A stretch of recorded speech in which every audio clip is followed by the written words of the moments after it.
Christ-Empowered Living, Celebrating Your Significance in God, by Selwyn Hughes.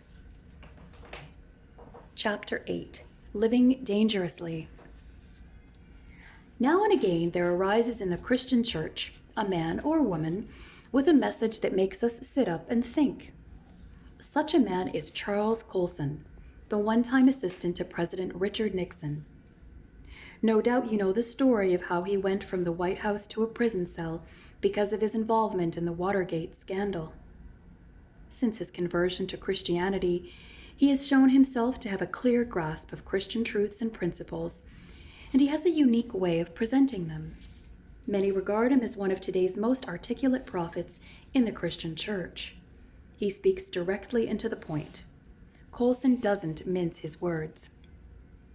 In his book, Loving God, he writes with great lucidity and logic about some of the issues facing Christians in a postmodern society. There seems to be a desire in many of today's Christians, he says, to be more interested in finding themselves than in finding God. He writes, "This not so magnificent obsession to, quote-unquote, find ourselves has spawned a whole new set of counterfeit values. We worship fame, success, materialism, and celebrity. We want to live for success as we look out for number one, and we don't mind winning through intimidation. And in the midst of all this, we have the church, those who follow Christ. For the church, this ought to be an hour of opportunity. The church alone can provide a moral vision to a wandering people. The church alone can step into the vacuum and demonstrate the truth that there is a sovereign living God who is the source of truth. But the church is almost in as much trouble as the culture, for the church has bought into the same value system: fame, success, materialism, and celebrity. Preoccupation with those values has also perverted the church's message. A popular daily devotional quotes Psalm 65, verse 9. The streams of God are filled with water, and paraphrases it, I fill my mind to overflowing with thoughts of prosperity and success. I affirm that God is my source, and God is unlimited. This is not just religious adaptation of the lookout for number one winner take all, God helps those who help themselves gospel of our culture. It is heresy. How deeply distressing it is that so many in contemporary Christian society, people who should know better, get caught up in pursuing lesser goals than God and His glory. Many of the things we pursue in life are legitimate objectives: education, excellence, or physical prowess, etc. But when these objectives become a goal that we believe we have to reach in order to maintain a sense of personal intactness, we are misplacing our dependency. Unless God and His glory are the overriding goals in our lives, then we live dangerously. A powerful prophetic indictment. Step with me into the time tunnel and go back to some words written by an ancient prophet by the name of Amos. Here is a thumbnail biographical sketch of this man. Amos ministered in Israel about 750 BC and lived in a small town called Tekoa, south of Bethlehem. He carried a great burden for his people, or as one commentary put it, his people were his great burden. Amos was a lay person who disclaimed professional status as a prophet. I am no prophet, nor a prophet's son, but I am a herdsman and a dresser of sycamore trees, and the Lord took me from following the flock, and the Lord said to me, Go, prophesy to my people Israel. The Holman Bible Dictionary says about him, because of God's call, Amos assumed his prophetic responsibilities as a lonely voice prophesying from both the desert and the villages.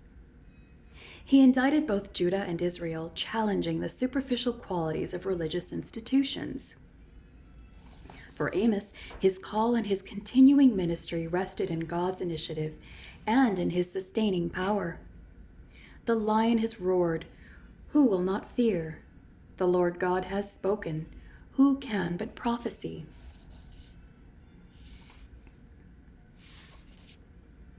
At the time Amos prophesied, Israelite society was in a state of spiritual decay, and corruption was rampant.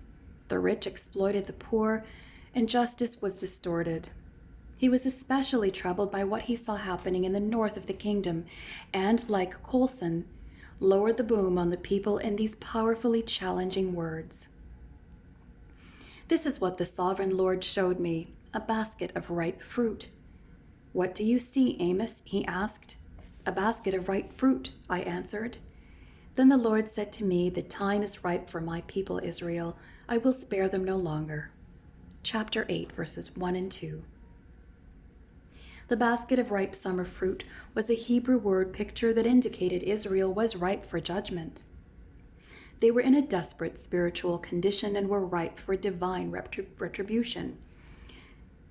Read on and see why God was so incensed with them. "Hear this, you who trample the needy and do away with the poor of the land, saying, 'When will the new moon be over that we may sell grain, and the Sabbath be ended that we may market wheat?' Skimping the measure, boosting the price, and cheating with dishonest scales, buying the poor with silver and the needy for a pair of sandals, selling even the sweepings with the wheat." Chapter 8, verses 4 through 6. The thing that riled God was the fact that people went to the temple on the Sabbath, paid lip service to God in prayer and worship, but that was not really where their hearts were focused. They couldn't wait for the Sabbath to be over so they could get back to the marketplace and fill the emptiness in their souls with the buzz they got from dishonest and manipulative practices, skimping on the measures, jacking up the price, and mixing sweepings with the wheat. Life for them was defined not by their relationship with God, but by their ability to manipulate and exploit others. Their souls came alive not in the temple, but in the marketplace. Do you see a parallel between Amos's time and ours? I certainly do. Our modern-day churches have within them many people like this. They go to church on Sunday, appear to enter into worship, but deep down in their hearts they can't wait for Monday to come around so that they can get back to the workplace, perhaps make a killing on the stock exchange, and throw themselves into activity that brings a sense of passion and aliveness in their souls that is not there when they stand in the presence of God. How did they get this way? Largely because their priests and teachers failed them. Another prophet by the name of Jeremiah challenged the priests of his day because they did not expose the self-centered patterns of the people and likened the priests' superficial approach to the people's lack of spirituality by putting a band-aid on a wound that requires more expert attention. Here's how he put it. "They dress the wound of my people as though it were not serious. Peace, peace, they say when there is no peace. Are they ashamed of their loathsome conduct? No, they have no shame at all. They do not even know how to blush." Jeremiah 6, verses 14 and 15. I am not a prophet nor the son of a prophet, but I believe the biggest indictment against the contemporary Christian church is that so many pastors and teachers fail to make clear the design of God in the personality and to remind God's people that if we do not satisfy our thirst in Him, then we will be powerfully drawn to looking elsewhere to have our thirst quenched. We simply can't go through life thirsty. We have to get it quenched. If not with God, then with something else. Pastors and teachers who try to help people in their Christian walk without making this issue clear are dressing people's wounds as if they were not serious. I have come to the conclusion that this is the issue underlying most spiritual problems. Larry Crabb spells it out in these 3 terse propositions. 1. Everyone is thirsty. 2. Everyone longs and seeks to have their thirst satisfied. 3. Any attempt to satisfy that thirst outside of a relationship with Christ will lead to problems. Can anything be simpler? If we do not find our satisfaction in God, we will find it elsewhere and in ways that violate the design of our beings. Listen now to what the prophet Amos says will be the end of those who go to the temple on the Sabbath, engage in superficial worship, then go out to meet the needs of their souls in ways that dishonor the Lord. The days are coming, declares the sovereign Lord, when I will send a famine through the land, not a famine of food or thirst for water, but a famine of hearing the words of the Lord. Chapter 8, verse 11. Follow me closely now, because this was a serious issue for Israel, and it's also a serious issue for us. God was saying to Israel, if you do not pay attention to the need of your soul to maintain a close relationship with me, a time will come when you won't be able to hear my words, and I will leave you to your own devices. In other words, if you don't heed my word, then you won't hear my word. Spiritual deafness. I often wonder as I mingle with Christians in church, how many of them really are quenching their deep longings and thirst in God. On the surface, it appears that in many cases they are. They sing lustily, raise their hands in worship, some even dance in church. But how many understand that life is not found in a church, but in God? Unless we draw our life from Him, not only on Sunday, but every day of the week, we will be quickly drawn to other sources of satisfaction. We live dangerously if we do not understand and make God supreme. And if we continue in this way, paying lip service to the fact that Christ is our life, yet not fully depending on Him, then maybe we will end up with that most serious of religious conditions, spiritual deafness. In order to make clear the danger we are in when we do not continually depend on God for our life and seek to quench our spiritual thirst in Him, I must add a few more components to the basic theory I presented in the previous 2 chapters. But before I do, permit a brief summary. God has designed us as relational beings who are meant first to relate to Him and then to others. The closer we relate to Him and draw from His resources, the more equipped we are to relate well to others and cope with whatever life brings. We are also thinking beings who, because of the fall, have a tendency to believe incorrectly about where life is found. Whatever we believe will bring us the satisfaction our hearts long for quickly translates into a goal. And because we are choosing beings, we pursue goals that we erroneously believe will provide for us spiritually and psychologically. But depending on any goal that is less than God leaves us vulnerable to other sources of satisfaction. When something happens to undermine our goals, or they are uncertain or unreachable, because we are emotional beings, we will also experience problem emotions. The strength of those emotions depends in varying degrees on how we perceive those goals as being important to our personal intactness. Multitudes of Christians are in the position where they draw their life and strength not so much from God, but from their dependency on a goal they believe they need to reach in order to make their lives work. And many have sufficient ego strength to keep going for years, paying lip service to God and Christian things, but drawing more on natural energy than spiritual power to support them in their journey through life. Some, however, whenever their goal is blocked, experience varying degrees of anger or resentment. But they are not incapacitated by these feelings because they have within them sufficient ego strength to overcome the obstacle and press toward their goal. The same is true of people who experience a block to their goal in the form of uncertainty. They draw from within themselves enough energy to press on to their goal, notwithstanding the anxiety or fear that arises within them. Then there are those who, when faced with an unreachable goal, will, despite the problem emotions of guilt and shame, draw on their natural energy because their ego strength keeps them moving toward their goal. People who continue to live this way, striving toward goals they erroneously believe will give them life, and overcoming all the obstacles by sheer force of their own inner energy and strength, are extremely vulnerable to serious personal problems. One psychologist describes such people as pre-neurotic in the sense that although they do not presently experience neurotic problems, excessive and debilitating emotions, they are candidates for such problems and can quickly tip over into neuroticism at any given moment.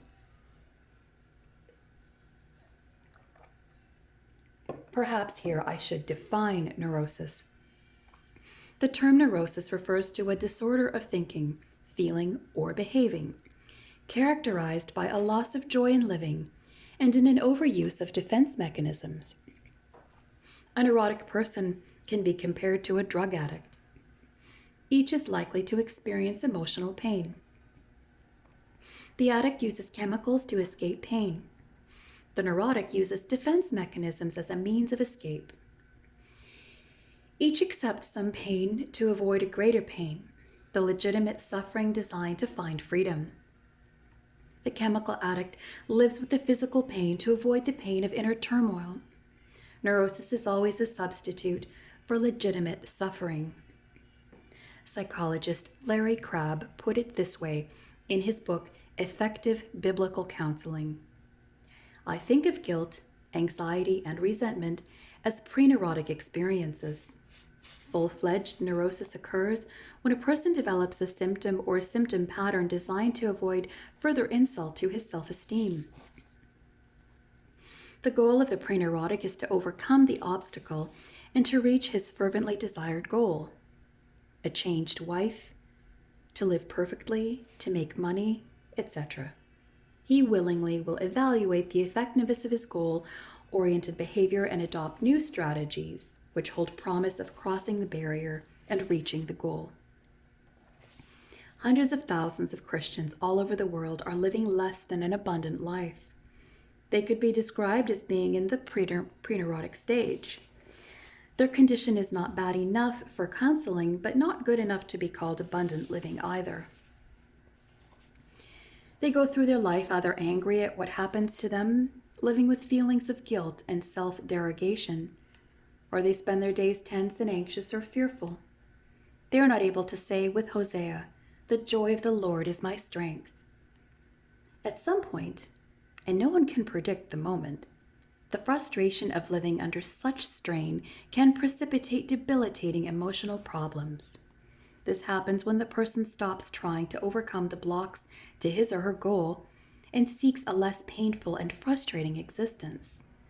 The triggers can be anything: a family row, a snub, a redundancy, being overlooked for promotion, a child's failing an examination, or a financial loss. In the case of one man I knew, it happened when he reached his 50th birthday. Here is the story. Prior to John's, not his real name, reaching his 50th birthday, I sent him a birthday card affirming our friendship over many years. A few days later, he telephoned me to thank me for the card, and in conversation let drop that the day after his birthday he had plunged into a state of deep depression. He told me also that he had consulted his doctor, who had diagnosed his depression as exogenous, a medical term indicating it was not due to chemical disturbances in the body, and he asked for my help and counseling. The next day we met and talked. John had aspired almost from the day of his conversion to become a minister of the gospel. He attended a Bible college, and although he became a fairly good preacher, no church to which he applied thought him suitable to be their pastor. His efforts to find a pastoral role went on for years, but instead of accepting the fact that this clearly was not God's direction for his life, he continued to pursue it as a goal. Keep in mind that whenever I use the word goal, it has the special meaning of an objective we pursue because we believe the achievement is where life is to be found. As we talked, it became clear that for years his thinking and self-talk had proceeded along this line. In order to be secure, worthwhile, and significant, I need to be accepted into full-time Christian ministry. This, of course, was not true. In order for the deep longings of his heart to be satisfied and to experience himself as secure, worthwhile, and significant, he needed nothing more than his relationship with Christ. The frustration he experienced over the decades in not achieving his goal was overcome by his steadfast determination to pursue his goal in the hope that one day it would be realized. However, the thought began to surface in his mind that having tried unsuccessfully to reach his goal, now at 50 years of age, there was little likelihood of his ever reaching it. The pain of this realization was so great that unconsciously he began to look for a way to avoid those painful feelings. And at this point, he moved from being pre-neurotic to neurotic. The road to safety. Most neurotic symptoms have a functional significance in that they can give the person concerned an excuse for avoiding further frustration.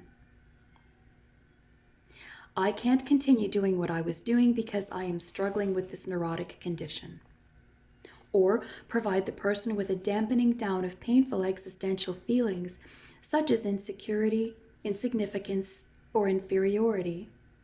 In my friend's case, as long as he saw some hope of reaching the goal, becoming a minister, which he erroneously believed could bring him satisfaction and fulfillment in his soul, he was unlikely to become a candidate for exogenous depression. However, when he gave up hope of reaching the goal and he was faced with the painful feelings of insecurity, insignificance, and inferiority, which had been kept at bay by his efforts to reach the goal, his unconscious helped him to cope with the debilitating emotions arising in him by directing him to the zone of safety.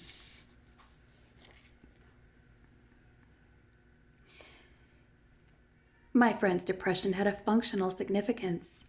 It helped him get off the hook, so to speak. He moved from the pre-neurotic to the neurotic stage because when he saw that he was unlikely to realize his goal, he sought to find relief from the sense of insecurity, insignificance, and inferiority by moving to a position where increasing feelings of worthlessness were somewhat dampened. The depression provided the dampening effect his disturbed emotions needed. Rather than pursuing a goal unlikely to provide worth, he now directed his efforts to protecting whatever little feelings remain. He gave up the struggle to find worth through the hope of becoming a minister and moved into a holding pattern, the design of which was to protect whatever feelings of worth remain. Freud was credited with the following statement. Whether you agree with his psychology or not, his words do make a lot of sense. Neurosis is the exchange of one pain for another. Based on my own experience of dealing with people, I would add this. The pain of neurosis is a much easier pain to cope with and bear than the pain of feeling worthless, useless, and purposeless. Whenever I have told this story to students, those who have experienced depression usually object by saying, "How does depression do this?" There are, of course, many types of depression, and it can descend upon the personality in various forms. Some depression comes from chemical changes in the body. Some depression comes from loss of meaning. I have learned to respect the many causes of depression, but I am convinced that one form of depression acts to dampen the acute feelings of loss that come when a person faces a sense of loss of self-worth. It says, in effect, you will feel the pain of depression, but this pain is not as bad as the pain of worthlessness that would hit you with all its force if I were not here to dampen it. The worst possible emotional feeling a person can experience is the feeling that one is unloved and has no point of being on the earth. That feeling is so devastating to the soul that it would tear it apart if there was not an unconscious mechanism designed to dampen those feelings and support the person through that trying period. Sometimes, depression can be a defense against that devastation. What's worse than depression? Feeling that no one loves you, no one cares for you, no one sees any point or purpose in your being around, and feeling that in all its intensity. For your soul to look into the universe and believe God doesn't seem to care about you, others don't care about you, and you don't care about you produces feelings that can be devastating. Unless the mechanism of depression dampens it, the soul will fall apart. In my friend's case, depression was a kindness saying, I will help support you until you regain a proper perspective. The feelings you get will be painful, but not as painful as if I were not here. My native country is Wales. My father worked in the coal mines. After my theological training in Bristol, England, I returned to Wales and spent a few years as a pastor in one of its mining communities. As soon as I arrived, I announced to my congregation that I would set apart one day a week for those who would like to talk with me about any problems they were experiencing. One of my very first counseling appointments was a man who said he was unable to continue working in the mines because he had developed a fear of entering the cage that transported miners down into the depths of the earth. I discovered in the initial interview that his fear of entering the cage had developed almost immediately after he had been promoted to a job he felt ill-equipped to handle. I did not at that stage of my life have the understanding I now have of how the personality functions, and I was unable to help him in the way I think I now could. Here's how I would do it if he were sitting before me today. Working from the hypothesis that neurotic symptoms are designed to reach the goal of safety, I would want to explore whether his newly developed fear of entering the cage was related to his feelings of inadequacy concerning his new job.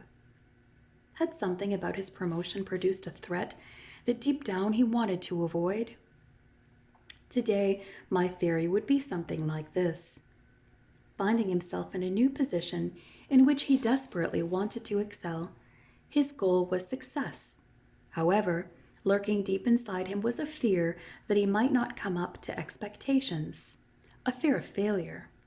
This fear nagged at him constantly, creating a great deal of frustrating anxiety, which became an obstacle to his goal.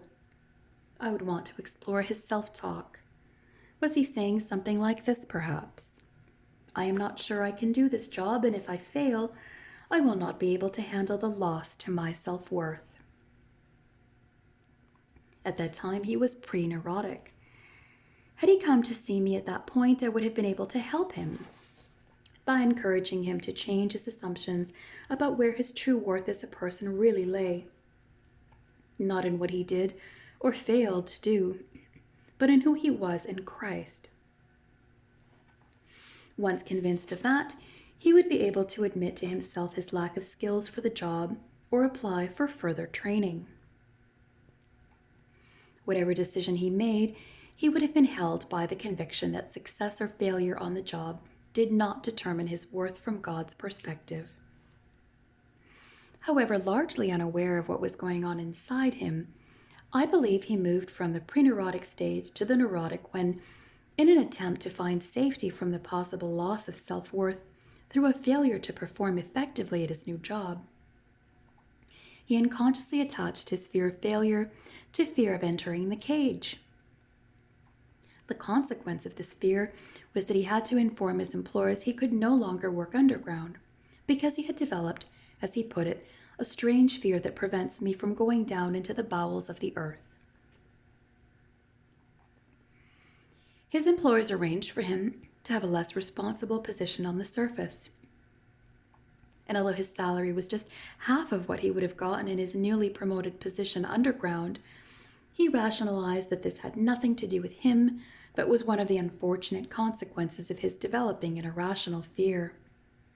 The fear, though he did not realize it, was doing what the personality designed it to do: protect him from the loss of self-worth, a protection a child of God resting in the biblical understanding that we are complete in him. Colossians 2, verse 10, does not need. The solution to his problem lay in understanding that his worth, from God's point of view, did not depend on his performance. Once this was fully comprehended, and given time to sink into the depths of his being, I would expect his irrational fear to vanish like a mist before the rising sun. He would likely be able to descend in the cage and return to his old job underground. One of the interesting books of modern times is The Peter Principle. It talks about the fact that many people in industry have some form of breakdown when they are given a promotion they feel they cannot fulfill. It talks about promoting people to the level of their incompetence. They might function well in middle management, for example, but they break down when they are promoted to senior management. The problem is often rooted in a fear of failure. It would be wrong to suggest that all neurotic symptoms, such as excessive guilt, fears, and depression, are an attempt by the person to head for safety. Often they are psychosomatic symptoms of unhealthy emotional states. However, I have found that when these things occur, it is well worth exploring the possibility that they may be an attempt to head down the route to safety. What has often amazed me is that people can be Bible teachers, preachers, and evangelists, having what seems to be a good relationship with God, but they still allow their thinking to move toward the erroneous idea that their efforts bring them the sense of wholeness. I've known people to throw a tennis match because rather than face possible failure and the consequent loss of self-worth that may bring, they console themselves that they gave the match to the other person rather than have it taken away from them. They had not lost the match. They had surrendered it. Let's return to my friend who experienced sudden depression. What was his goal? To be a minister. What was the block to the goal? It was undermined by the idea that his increasing age would preclude him from ever being in charge of a church. And the consequent emotion? Undoubtedly it was anger. Then the repressed anger produced a form of depression, which dampened his increasing feelings of loss of self-worth. What was my counsel? He was pursuing a wrong goal. There was nothing wrong with his aspiring to be a minister, but that was not where his dependency for his soul satisfaction ought to be. He changed by an act of will, asked God's forgiveness for seeking to drink from a leaky well, and found a new goal in God. He reestablished his priorities, and from then on all was different. The depression lifted within 24 hours, and to this day he enjoys ministering where and when he can.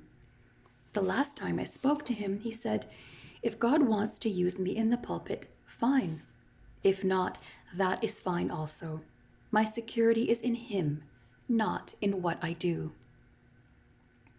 The model I am describing can be presented like this. As long as a person reaches the goal he believes he needs to achieve security, significance, and worth, he is unlikely to become a candidate for psychological problems. However, when he loses sight of that goal or gives up hope of reaching that goal, the unconscious can relieve the emotional pressure by depression. Many people never reach their desired goal. They never experience satisfaction, but they never experience devastation either. They can hold themselves together. They are what some refer to as miserable Christians, an oxymoron if ever there was one. Many people struggle with the feelings that come from blocked, unreachable, or uncertain goals, but they are not incapacitated by these feelings and so have the emotional strength to avert deep emotional problems. Multitudes are living like this both inside and outside the church. But here's the danger.